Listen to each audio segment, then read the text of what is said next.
ፊልሙ የሚጀምረው በአሰቃቂ ጭፍጨፋ ነው። አንድ ምስጢራዊ ጦር ወደ አንድ ራቅ ያለ ጎሳ በመገስገስ ያለምንም ምህረት ሁሉም ሰው ላይ ጥቃት ያደርሳል። ለጥቃቱ ምክንያት የሆነው ደግሞ አፈታሪካዊ የሆነ አንድ ጥንታዊ ቅርስ ነው። ይህም ቅርስ የመዳብ ካርታ ወይም ኮፐር ማፕ በመባል የሚታወቅ ሲሆን እጅግ በጣም ከፍተኛ የሆነ ድብቅ ሀብት የሚገኝበትን ቦታ ያሳያል ተብሎ ይታመናል። ለብዙ ዓመታት በተለያዩ መንግስታት ውስጥ ያሉ ሀያላን ሰዎች ይህንን ካርታ ሲፈልጉት ቆይተዋል። ካርታውን በእጁ ያስገባ ሰው ሊገመት የማይችል ሀብት ባለቤት ሊሆን ይችላል። ጭፍጨፋው ሲያበቃ ጁኒዩ የተባለ አንድ ትንሽ ልጅ ብቻ በህይወት ይተርፋል። ወታደሮቹ ሊያገኙት ሲሉ የመናፍስት ሸለቆ ወይም ቬሊ ኦፍ ጎስት ተብሎ ከሚታወቅ ቦታ የመጡ ገዳዮች ልጁን ያድኑታል። እዚያው ጥሎት ከመሄድ ይልቅ ወደ ሚስጥራዊ ሸለቋቸው ወስደው እንደ አንዱ አድርገው ያሳድጉታል። በአንድ ዋና ገዳይነት መሪነትም ጁኒዩ በየቀኑ ከፍተኛ ልምምድ ያደርጋል። ዓመታት ያልፋሉ። ያ የፈራው ትንሽ ልጅ ውሎ አድሮ አደገኛ ተዋጊና የመናፍስት ሸለቆ የ12ኛ ትውልድ ገዳይ ተኳሽ ይሆናል። ነገር ግን ዳግመኛ አሳዛኝ ሁኔታ ይከሰታል። አንድ ቀን የባዕድ አገር ወታደሮች በድንገት በመናፍስቱ ሸለቆ ላይ ከፍተኛ ጥቃት ይሰነዝራሉ። ጁኒዩ ቤቱን ለመከላከል በከፍተኛ ሁኔታ ይዋጋል። በዚያ እውቀት ውስጥ አንድ እጁን ያጣል። ከሁሉ በላይ ደግሞ የሚወዳትን ሴት ያጣል። ውጊያው ካበቃ በኋላ ወርቃማው ጭንብል ወይም ጎልደን ማስክ በመባል የሚታወቀው የገዳዮች ቡድን መሪ የሆነ ለጁኒዩ ልዩ የሆነ ሰው ሰራሽ እጅ ይሰጠዋል። ይህ ብሉ አሱራ የሚባል ብረት ሜካኒካዊ እጅ ነው። ይህ እጅ ዝም ብሎ የአካል መተኪያ ብቻ አይደለም። ጠላቶችን ቅጽበታዊ ውስጥ ሊገድል የሚችል ድብቅ ቢላዎችና የተለያዩ መሳሪያዎች የተገጠሙለት አደገኛ መሳሪያ ነው። ከዚያ ቅጽበት ጀምሮ በመላው ምድር ላይ የሚያስፈራ ቅጽል ስም ያገኛል። ብሉ ሱራም ይባላል። ይህ በእንዲህ እንዳለ የታሪኩ አቅጣጫ ወደ ምስራቅ ማልበሪግ ንጉሳዊ ግዛት ይቀየራል። በቤተ መንግስቱ ውስጥ ከንጉስ ቼን ፊት የተሰበሰቡ ሚኒስቴሮች ስለ አንድ አስደንጋጭ ዜና ይወያያሉ። በአንድ የድንበር ገዢ አማካኝነት በቅርቡ አንድ እጅግ ውድ የሆነ ነገር ተገኝቷል። እሱም የአፈ ታሪካዊ የመዳብ የሀብት ካርታ ነው።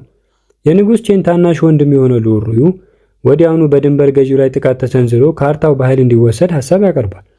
ነገር ግን የንጉሳዊ ጦር ጄኔራል ሻኦ ቾንግ በዚህ እቅድ አይስማማም። ጦርነት ከመጀመር ይልቅ በዲፕሎማሲያዊ መንገድ መያዝ እንዳለበት ይጠቁማል። በእሱ መረጃ መሰረት የድንበሩ ገዢ በጣም ስግብግብና ሙሰኛ ነው። ስለዚህ ሻኦ ቾንግ በጉቦ ማግባባት እንደሚቻል ይናገራል። እንደ ንጉሳዊ መልእክተኛ ሆኖ ወደ ድንበሩ በመሄድ ከገዢው ጋር በቀጥተኛ ለመደራደር ከንጉሱ ፈቃድ ይጠይቃል።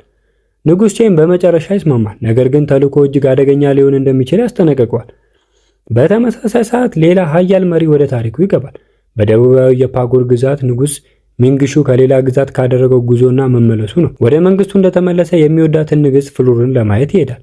ሁለቱም የድንበሩ ገዢ ስላገኘው የመዳብ ካርታ ሰምተዋል። ንግስት ፍሉር ንጉስ ቼን ጄኔራል ሻኦ ቾንግን ለድርድር እንደላከው ቀድማ አውቃለች። ሆኖም በራስ መተማመን በተሞላበት ሁኔታ ካርታውን በአሁኑ ሰዓት ማን እንደያዘው ግድ እንደማይሰጣት ለሚንግሹ ትነግረዋለች። ማንም የያዘው ማን እሷ ዝም ብላ ከነሱ ላይ እንደምትቀማው ትናገራለች። ይህ በእንዲህ እንዳለ ሉሩዩ ወርቃማውን ጭንብል ለማገናኘት በድብቅ ወደ መናፍስ ሸለቆ ይጓዛል። የመጣበትን ምክንያት ግልጽ ነው። የሸለቆ ገዳዮች ካርታውን ከድንበር ገዢው ላይ እንዲሰርቁለት ይፈልጋል። ነገር ግን ሉሩዩ ሌላም ዓላማ አለው። ጄኔራል ሻኦ ቾንግ እንዲሞት ይፈልጋል። ስብሰባው ካበቃ በኋላ ወርቃማው ጭንብል ስለ ተልዕኮ ከሸለቆ አንጋፋ ገዳዮች አንዱ ከሆነው ከማስተር ጎ ጋር ይወያያል። ማስተር ጎ ካርታውን ራሱ ለማምጣት ፈቃደኛ ይሆናል። ሆኖም ወርቃማው ጭንብል እምቢ ይላል። ይልቁንም የተራራው መንፈስ ጎስት ኦፍ ዘ ማውንቴን ተብሎ የሚታወቀው ሌላ ገዳይ ለመላክ ይወስናል። በተመሳሳይ ሰዓት ሌላ ትዕዛዝ ያስተላልፋል። ማስተር ጎ ጁን ከዚህ ተልዕኮ እንዲርቅ መደረግ አለበት። ምክንያቱም ቀላል ነው። የመዳብ ካርታው ከጁኒዩ ቤተሰብ ጭፍጨፋ ጋር የተያያዘ ነው። እሱ በዚህ ውስጥ ከገባ ስሜቱ በተልዕኮ ላይ እንቅፋት ሊሆን ይችላል። ነገር ግን ጁኒዩ ለማንኛውም ስለ ካርታው ወዲያውኑ ይሰማል። አንድ ምሽት በከተማው የሙዚቃ ፌስቲቫል ላይ ጁኒዩ በድብቅ ማስተር ጎ ጋር ይገናኝና ስለ ካርታው አስቀድሞ እንደሚያውቅ ይነግረዋል። የጎሳው ጭፍጨፋ ተጠያቂው ማን እንደሆነ ለማወቅ ስለሚፈልግ ካርታውን እሱ ራሱ እንደሚያመጣ ፈቃድ ይጠይቃል። በሚያሳዝን ሁኔታ ማስተር ጎ እምቢ ይላል። ተልዕኮ ቀድሞውኑ ለሌላ ገዳይ ተሰጥቷል። በማግስቱ ጠዋት በገበያ ውስጥ እየተጓዘ ሳለ ጁኒዩ አንድ ያልተለመደ ነገር ይሰማል። እሱም የሚማርክ ዜማ ነው። ድምፁ የሚመጣው ከአንድ ድንኳን ውስጥ ነው። በጉጉት ጁኒዩ ወደ ውስጥ ይገባል። እዚያም ቺንሸን የተባለች ቆንጆ ወጣት ፓይፓ የሚባል የሙዚቃ መሳሪያ ስትጫወት ያያል። ሙዚቃዋ ሰውን የሚመስጥ ነው። ጁኒዩ ሊወጣ ሲል ልጅቷ በድንገት ትጠራዋለች። አንድ እንግዳ ጥያቄም ትጠይቀዋለች።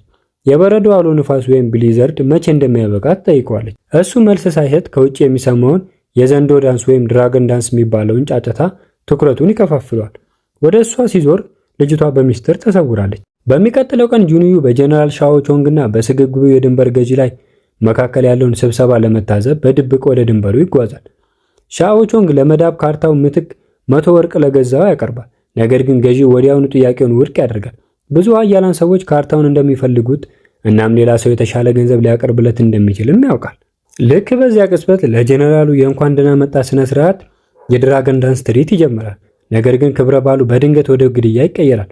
በርካታ ዳንሰኞች በድንገት በገዢውና በጀነራሉ ላይ ጥቃት ሰነዘሩ። እነሱ ዳንሰኞች ሳይሆኑ ወደ ቤተ መንግስቱ ሰርገው በመግባት የመዳብ ካርታውን ለመስረቅ የመጡ የተራራው መንፈስ ገዳዮች ናቸው። በገዢው ቤተ መንግስት ውስጥ ከፍተኛ ውጊያ ተቀሰቀሰ። በወቅቱ መካከል ጁንዩ ውጊያውን ይቀላቀላል። ሌሎች ገዳዮች የመዳብ ካርታውን ለማግኘት ሲሞክሩ እሱ ከጀነራል ሻኦ ቾንግ ጋር ፍልሚያ ይጀምራል። ጁንዩ ጀነራሉ ሊያሸንፈው ተቃርቦ ነበር።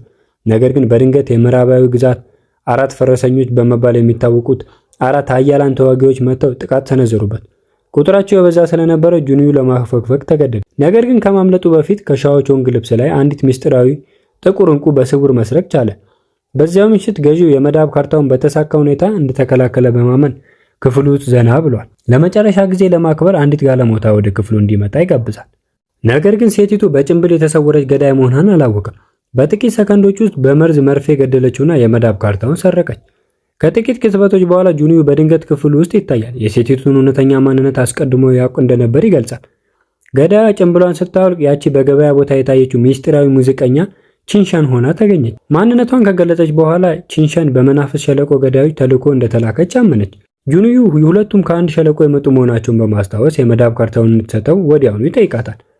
ቺንሸን አምናው ካርታውን ሰጠችው። ነገር ግን ከመውጣታቸው በፊት ከክፍሉ ውጪ ሁከት ይሰማል። ነጩ ዳኛ ወይም ዋጅ ጀጅ ተብሎ የሚታወቀው ሌላ የመናፍስ ሸለቆ ገዳይ የቤተ መንግስቱ ዘበኞች በሙሉ ጨፍጭፏል።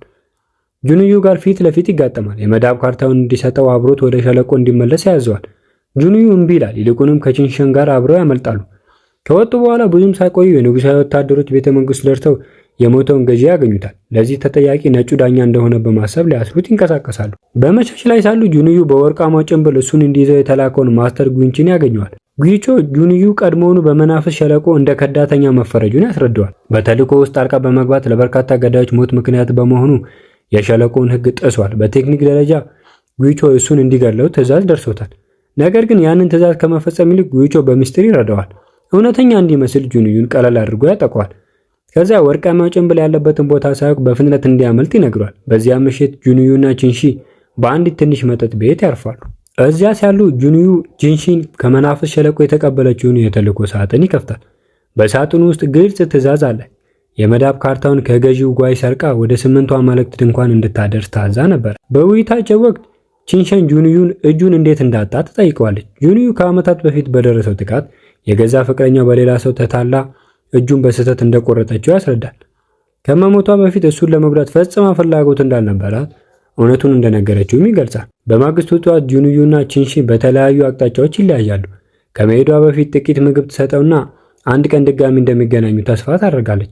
እርስ በርስ የተዋወቁት ለጥቂት ጊዜ ቢሆንም ለእሱ ስሜት ማሳደር እንደጀመረች ግልጽ ነው። በዚያው ቀን ጁንዩ በቺንሺን የተልዕኮ ትዕዛዝ ላይ ወደ ተጠቀሰው 8ቱ የማይሞቱት ድንኳን ይጓዛል። እዚያም አንድን ሰው እየጠበቀ የነበረው ሉሩዩን ያገኘዋል። ጁንዩ ወደ እሱ ይቀርብና በወርቃማ ጭንብል የተላከ ከመናፍስ ሸለቆ የመጣ መልእክተኛ እንደሆነ ይናገራል። ሉሩዩ መጀመሪያ ላይ አያምነውም። ጁንዩ በገዳዮቹና በንጉሳዊ ቤተ መንግስት መካከል ስላለው ሚስጥራዊ ዕቅድ አስቀድሞ የሚያውቅ ይመስሏል። ጁንዩ ይህንን ያስተባብላል። ነገር ግን አንድ አስፈላጊ ነገር ይገልጻል። ሁለቱ ኃያላን ወገኖች በአሁኑ ሰዓት ለመዳብ ካርታው እየተፎካከሩ ነው። እነሱም የምስራቅ ማልበሪ ንጉስ ቼን እና ጀነራል ሻንቾንግ እንዲሁም የደቡቡ ፓጎታው ንጉስ ሚንግሹ እና ንግስት ፍሎረር ናቸው። ነገር ግን ጁንዩ ጀነራል ሻንቾንግ እንዲሞት በእውነቱ የሚፈልገው ራሱ ሉሩዩ መሆኑን ወዲያውኑ ይረዳል። ሉሩዩ በወንድሙ በንጉስ ቼን ሁልጊዜ ችላ ይባል ነበር። ንጉሱ በሱ ፋንታ በሻኦ ቾንግ ላይ ከፍተኛ እምነት ይጥላል። እንደ ኢምንት መቆጠሩ ሰለቸው። ሉሩዩ ሻኦ ቾንግን አስወግዶ ስልጣኑን ለመቆጣጠር አቅዷል። ጁንዩ የመዳብ ካርታውን ለሉሩዩ ይሰጣል እና ስለ አንድ ነገር መረጃን ይጠይቃል። ቀደም ብሎ ጥቃት እንዲሰነዝሩ የምዕራባዊውን ግዛት አራት ፈረሰኞች ማን እንደላካቸው ማወቅም ይፈልጋል። ነገር ግን ሉሩዩ መልስ ለመስጠት ፈቃደኛ አይሆንም። ይልቁንም አንዲት ታጋች ያሳየዋል። ወታደሮቹ ቺንሽንን ይዘዋታል። ጁንዩ የመዳብ ካርታውን ካልሰጠችው ቺንሸንን እንደሚገላት ሉሩዩ ያስፈራረዋል። የቺንሸንን ፊት በቢላ ሊሰነጥቀው ሲል አንድ ሚስጥራዊ ገዳይ በድንገት ይታይና ሉሩዩን ከመላው ወታደሮቹ ጋር ይገድላቸዋል። ገዳዩ ጥቁሩ ዳኛ በመባል የሚታወቀው ሌላ የመናፍስ ሸለቆ አባል ሆኖ ይገለጻል። ለጁንዩ ቀላል ምርጫ ይሰጠዋል። አብሮት ወደ መናፍስ ሸለቆ መመለስ ወይ እስከ ሞት መዋጋት። ከሁለቱ አንዱ ከመሆኑ በፊት አንድ እንግዳ ነገር ይከሰታል። ቺንሺ ከውጭ ያለውን ከተማ በድንገት ጸጥ ማለቱን ታስተውላለች። ወደ ውጭ ስትመለከት ለምን እንደሆነ ትረዳለች።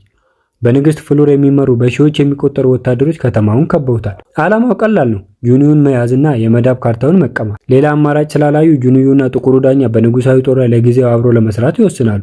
ወታደሮቹ ድንኳኑን ሲወሩ ጥቁሩ ዳኛ ያለምንም ጥረት በመካከላቸው እያረገፈ ያልፋል። ነገር ግን ብዙም ሳይቆይ የንጉሳዊ ቀስተኞች በመቶዎች የሚቆጠሩ ቀስቶችን ወደ ህንፃው መተኮስ ይጀምራሉ። ይህም ጁኒዩና ሌሎች መጠለያ እንዲፈልጉ ያስገድዳቸዋል። ሁኔታው ተስፋ ቢስ መሆኑን የተረዳው ጁኒዩ እሱ እዚያው ሲቀር ጥቁሩ ዳኛ እንዲያመልጥ ይነግረዋል። ጥቁሩ ዳኛ ከወጣ በኋላ የንጉሳዊ ጦር መላውን ድንኳን እንዲደረመስ ያደርጉና ጁኒዩና ቺንሺንን ይማርኳቸዋል። ይህ በእንዲህ እንዳለ በሌላ ቦታ ጄኔራል ሻኦቾንግ ለሚስቱ በርካታ ሚስጥራዊ መልእክቶችን ይጽፍና በሚይዘው ጥቁር ዕንቁ ውስጥ ይደብቃቸዋል። በንጉሳዊ ቤተ መንግስት ንጉስ ቼንግ በንጉሳዊ ባለስልጣናት የተጻፉ የደብዳቤ ቅጆች የተሞሉበትን ሚስጥራዊ ክፍል ይፋ ያደርጋል። የእነሱን የደብዳቤ ልውውጥ በስውር በመቅዳት ንጉሱ የክደት ማስረጃዎችን ሲሰበስብ ቆይቷል። በእነዚህ ደብዳቤዎች አማካኝነት ልዑሩ ሻኦቾንግን ለመግደል የመናፍስ ሸለቆ ገዳዮችን ለመጠቀም ያቀደው ዕቅድ ይደረስበታል። በዚህ የተቆጣው ንጉስ ሻኦቾንግ የመዳብ ካርታው በአስቸኳይ እንዲያመጣ ካልሆነ ግን መላ ቤተሰቡ እንደሚገደል ትዕዛዝ ያስተላልፋል። በተመሳሳይ ሰዓት ጁኒዩና ቺንሸን ወደ ንግስት ፍሉር ቤተ መንግስት ይወሰዳሉ። ንግስት ፍሉር የቺንሸንን ፊት ስታይ ልክ ከቀድሞ ታሪኳ የሆነን ሰው የምታይ ይመስል በድንገት ስሜታዊ ትሆናለች። ቺንሸን ግን ምንም አይነት ግንኙነት እንዳላቸው ትክዳለች። ንግስት ፍሉር ከዚያ በኋላ አንድ አስደንጋጭ ነገር ትገልጻለች። የመዳብ ሀብት ካርታውን መጀመሪያ ያገኘችው እሷ ነበረች። ነገር ግን ሀያላን መሪዎች ወደ ወጥመድ ለመሳብ ስትል ካርታው ሆን ብላ በገዢው ጓይ እጅ እንዲቆይ አድርገዋለች። በሁለቱ መንግስታት መሪዎች መካከል በሚካሄደው ስብሰባ ላይ ጁኒዩ ንጉስ ቼንን እንዲገድል ታዘዋለች። ይህን ካደረገ ስለ ጁኒዩ ጎሳ ጭፍጨፋ እውነቱን እንደምትነግረው ቃል ትገባለታል። በማግስቱ ምሽት የሁለቱ መንግስታት መሪዎች ለታሪካዊ ስብሰባ ይሰበሰባሉ። በአንድ በኩል ንጉስ ቼንና ጄኔራል ሻኦቾንግ አሉ። በሌላ በኩል ደግሞ ንጉስ ሜንግሹና ንግስት ፍሉር ይገኛሉ። በመዳብ ካርታ ላይ የተገለጸው ሀብት ለመፈለግ የጋራ ስምምነት ያደርጋሉ። መጀመሪያ ላይ ስብሰባ በጥሩ ሁኔታ ይሄዳል። ነገር ግን ጁኒዩ ሻኦቾንግ ለንጉስ ሚንግሹ መጠጥ እንዳይሰጠው ሲከለክለው ሁሉም ነገር በድንገት ይቀየራል። ከጥቂት ቅጽበቶች በኋላ የመናፍስ ሸለቆ ገዳዮች በድንገት በሁለቱ ወገኖች ላይ ጥቃት ይሰነዝራሉ። በቤተ መንግስቱ ውስጥ ከፍተኛ ውጊያ ይፈጠራል። በእውከቱ መካከል ጁኒዩና ቺንሺን የመዳብ ካርታው ከንጉሱ ቼን ለመስረቅ ይሞክራሉ። ይህ በእንዲህ እንዳለ እንደ ሙዚቀኛ የተሰወረ አንድ ገዳይ ንጉስ ሚንግሹን ለመግደል ይሞክራል። ጁኒዩ ሊያስቆመው ሲንቀሳቀስ ገዳዩ ማስተር ጉይቾ መሆኑን ይረዳል። ነገር ግን ምንም አይነት ማብራሪያ ሳይሰጥ ሻኦቾንግን በድንገት ንጉስ ሚንግሹን ራሱ ይገድለዋል። አሁን ጁኒዩ ከዚህ በስተጀርባ በጣም ትልቅ ነገር እየተካሄደ እንደሆነ መጠራጠር ይጀምራል። በዚያው ምሽት ቺንሸን ራሷን እንደ ንግስት ፍሉር በመለወጥ በድብቅ ወደ ሻኦቾንግ ክፍል ትገባለች። አስደንጋጭ እውነትም ይፋ ይሆናል። ንግስት ፍሉርና ሻኦቾንግ በእውነቱ ባልና ሚስት ናቸው። ከዓመታት በፊት ተለያይተው አንድ ትልቅ ሚስጥራዊ ዕቅድ ለመፈጸም በተለያዩ መንግስታት ውስጥ እንደ ንጉሳዊ ባለስልጣን ተቀላቅለዋል። ያ የመዳብ ሀብት ካርታ እንኳ የዕቅዳቸው አካል ነበረ። የጁኒዩ ጎሳ ፈጽሞ ለሌላ ሀብት ካርታ እንዲሰሩ አስገድዷቸዋል። ዓላማቸው ሁለቱ መንግስታት ወደ ጦርነት መገፋፋትና ሁለቱን መንግስታት መግደል ነው። ግዛቶቹ ወደ አንድ ግዙፍ ግዛት ማዋሃድ እና የክደታቸውን አሻራ ለማጥፋት መላውን የመናፍስ ሸለቆ የገዳዮች ጦር ማጥፋት ነበር። ጁኒዩ በመጨረሻ አስፈሪውን እውነት ይረዳል። ለጎሳው ጭፍጨፋ ተጠያቂዎቹ ሻኦቾንግና ንግስት ፍሉር ናቸው። ከጥቂት ጊዜ በኋላ ሻኦቾንግ ንጉስ ቼንን ይገድለዋል። አሁንም ሁለቱም ነገስታት ሞተዋል። ይህ በእንዲህ እንዳለ ማስተር ጉይቾ አንድ አስፈላጊ ነገር ለመግለጽ ጁኒዩን በቀይ ክፍል ያገኘው ይሞክራል። ነገር ግን ጁኒዩ ከመድረሱ በፊት ጉይች በአራት የምዕራባዊ ፈረሰኞች ጥቃት ደርሶበት በከባዱ ይቆስላል። ወርቃማው ጭንብል ወዲያውኑ ይታይና ይገድለዋል። በመጨረሻ ቅጽበት ጉይቺ ጥቁሯን ዕንቁ ከወርቃማው ጭንብል ላይ በስውር ሰርቆ ለጁኒዩ ይሰጠዋል። በዕንቁዋ ውስጥ የሻኦቾንግ ሚስጥራዊ ደብዳቤ ይገኛሉ። ይህም ሁሉም ነገር ያጋልጣል። ጁኒዩ በመጨረሻ ይረዳል። ሻኦቾንግ ራሱ ያ ወርቃማው ጭንብል ነው። እውነቱ ሲታወቅ ጁኒዩ የመናፍስ ሸለቆ ገዳዮችን ይሰበስብና በንጉሳዊ ጦር ላይ ለመጨረሻ ጊዜ ውጊያ ይመራቸዋል። ትልቅ ጦርነት ይነሳል። በተመሳሳይ ሰዓት ንግስት ፍሉር እቅዳቸው እንደከሸፈ ትረዳለች እና ሻኦቾንግ ከእሷ ጋር እንዲያመልጥ ትጠይቀዋለች። ነገር ግን ሻኦቾንግ እምቢ ይላል። በስልጣን ጥመኝነት ተውጦ ከፍቅር ይልቅ ዙፋኑን ይመርጣል።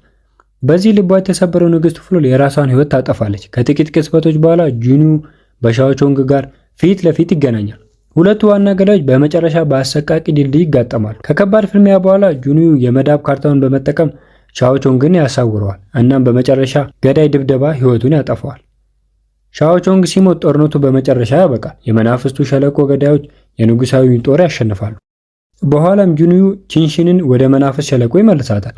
እዚያም አንድ የመጨረሻ እውነት ይገለጻል። ቺንሺን በእውነቱ በልጅቷ ተደብቃ የቆየች የንግስት ፍሎርና የሻኦቾንግ ልጅ ናት። ምንም እንኳን ብዙ ነገሮች ቢከሰቱም ጁንዩ የወደፊት ዕጣ ፈንታውን ለመቀየር ይወስናል። የገዳይነትና የበቀል ዙሪት ከመቀጠል ይልቅ የመናፍስት ሸለቆ ወደ ሰላማዊ ቦታ ለመቀየር ይመርጣል። ጁንዩ እና ቺንሺን በጥላቻ ማብቂያ በሌላው ጦርነት የጸዳ ዓለም ለመፍጠር ተስፋ በማድረግ ሸለቆን በጋራ መገንባት ይጀምራሉ። ፊልሙም እዚህ ጋር ያበቃል። ከወደዳችሁት ቻናሉን ሰብስክራይብ፣ ቪዲዮዎችንም ላይክ ማድረግ አይርሱ።